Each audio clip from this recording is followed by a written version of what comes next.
അങ്ങനെ നമ്മുടെ 2025 ഓണം അവസാനിക്കാറായി കേട്ടോ. പക്ഷെ ഞങ്ങൾക്ക് ഓണാട്ടുകാരക്കാർക്ക് ഒരു ഓണം കൂടെ ഉണ്ട്. എല്ലാവർക്കും അറിയാമല്ലോ 28 ഓണം.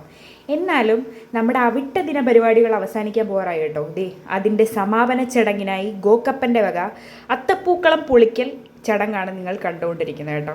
ഇത്തവണ ഞാൻ പറഞ്ഞില്ലേ ആൾ കുറവായിരുന്നു, പിന്നെ പരിപാടി തുടങ്ങിയപ്പോൾ ലേറ്റായിപ്പോയി. അങ്ങനെ ഞങ്ങളുടെ സുന്ദരിക്ക് പൊട്ട് തൊടൽ എന്തോ നാരങ്ങ സ്പൂണ് അതൊക്കെ ക്യാൻസലായി കേട്ടോ.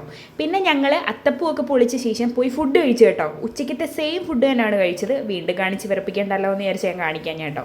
പിന്നെ അതേ ഞങ്ങൾ പടക്കം പൊട്ടിച്ചു തുടങ്ങി കേട്ടോ.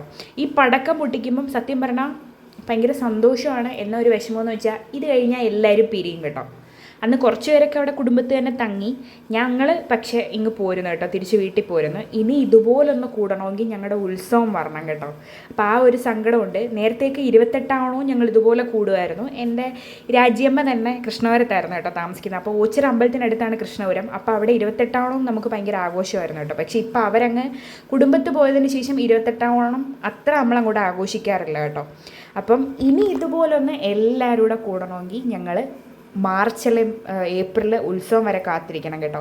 പിന്നെ അടുത്ത ഉത്സവത്തിന് ചിന്നമ്മ കാണത്തില്ല. അവളുടെ കെട്ടിയവൻ്റെ അടുത്തേക്ക് പറക്കാനുള്ള തയ്യാറെടുപ്പില്ല കേട്ടോ. അപ്പോൾ ഓരോ ആൾക്കാരായിട്ട് പൊഴിഞ്ഞു പോകുന്നുണ്ട്. എങ്കിലും പറ്റുന്നിടത്തോളം കാലം ഇങ്ങനെ കൂടുന്നത് ഒരു സന്തോഷമല്ലേ.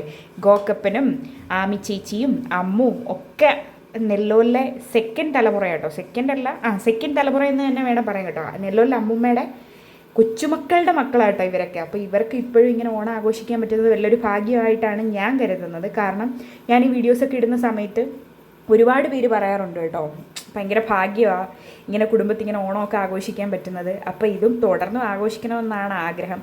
എല്ലാവരും ഇങ്ങനെ ഒത്തുചേർന്ന്, പിന്നെ ഒത്തുചേരലിൽ സന്തോഷമുണ്ട്, വിഷമമുണ്ട്, അടിയിടും വഴക്കിടും, അതൊക്കെ എല്ലായിടത്തും ഉള്ളതാണല്ലോ. അപ്പോൾ ദേ അവസാന ഘട്ടത്തിലേക്ക് നമ്മൾ കിടക്കുക കേട്ടോ. ദേ കമ്പം പൊട്ടിച്ച് അവസാനിപ്പിക്കാനുള്ള തയ്യാറെടുപ്പാണ്. ദേ ഗോകപ്പനും എപ്പിയും കൂടെ ദേ ലാസ്റ്റ് പൂത്തിരിയൊക്കെ കത്തിച്ച് അങ്ങനെ നമ്മുടെ അവിട്ടം വ്ലോഗ് ഇവിടെ അവസാനിക്കുക കേട്ടോ.